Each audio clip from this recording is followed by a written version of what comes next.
Recently कुछ गंभीर मामलों में उम्र कैद की सजा पाए हुए लोगों को सरकारों ने जेल से रिहा कर दिया।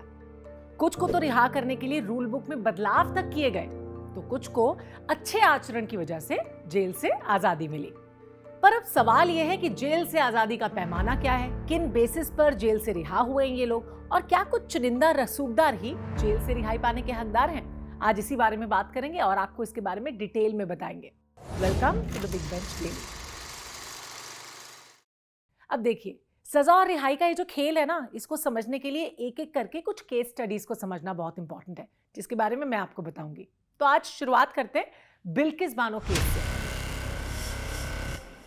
साल 2002 की बात है, जब गुजरात के दंगों के दौरान 21 साल की बिल्किस बानो से ज्यादती करने में 11 दरिंदों ने सारी हदों को पार कर दिया था।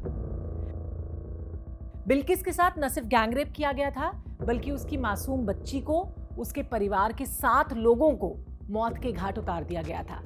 और जानते क्या, बिल्किस के साथ ये ज्यादती तब हुई थी जब वो खुद भी प्रेग्नेंट थी।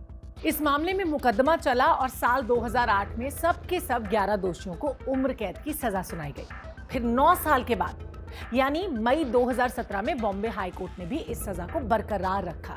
मामले की नजाकत को देखते हुए, इसको समझते हुए, इसके बाद अप्रैल 2019 में सुप्रीम कोर्ट ने बाकायदा गुजरात सरकार को ऑर्डर दिया कि वो बिल्किस बानो को 50 लाख रुपए का मुआवजा भी दे। लेकिन कोर्ट से सजा सुनाए जाने के 11 साल बाद इस मामले में तब एक बड़ा ट्विस्ट आता है, जब गुजरात सरकार एकाएक 14 साल की सजा पूरी होने के बाद सब के सब 11 दोषियों को रिहा कर देती है।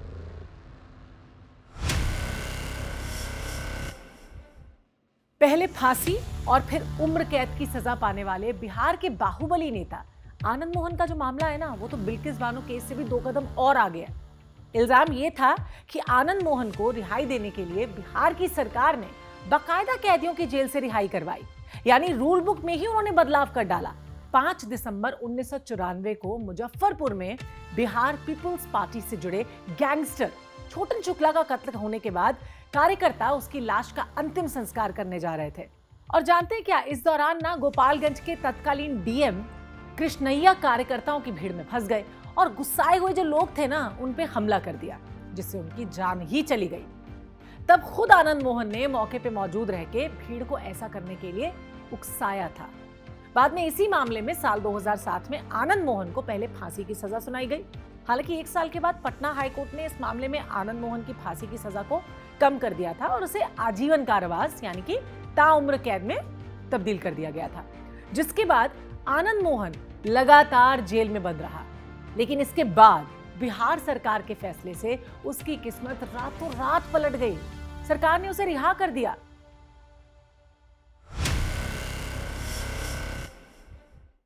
अब इसी तरह लखनऊ की पोएटिस मधुमिता शुक्ला की हत्या के दोषी को ही देख लीजिए, अमर मणि और उनकी पत्नी मधुमणि की रिहाई का मामला। ये तो और भी अजीब है। इस मामले में बेशक अमर मणि और मधुमणि को 20 साल की सजा काटने के बाद अच्छे आचरण यानी अच्छे चाल चलन के बदले रिहाई दे दी गई हो। सोचिए, ऐसा तब है जब इस वक्त देश में करीब 78,500 से ज्यादा कैदी अलग अलग स्टेट्स की जेलों में उम्र कैद की सजा काट रहे हैं। बताइए। और इनमें वैसे कैदियों की एक बड़ी तादाद है जिन्होंने 14 साल की सजा पूरी कर ली है, लेकिन जेल के अंदर एड़ियां रगड़ रहे हैं अपनी। कुछ ऐसा ही हाल है यूपी का भी।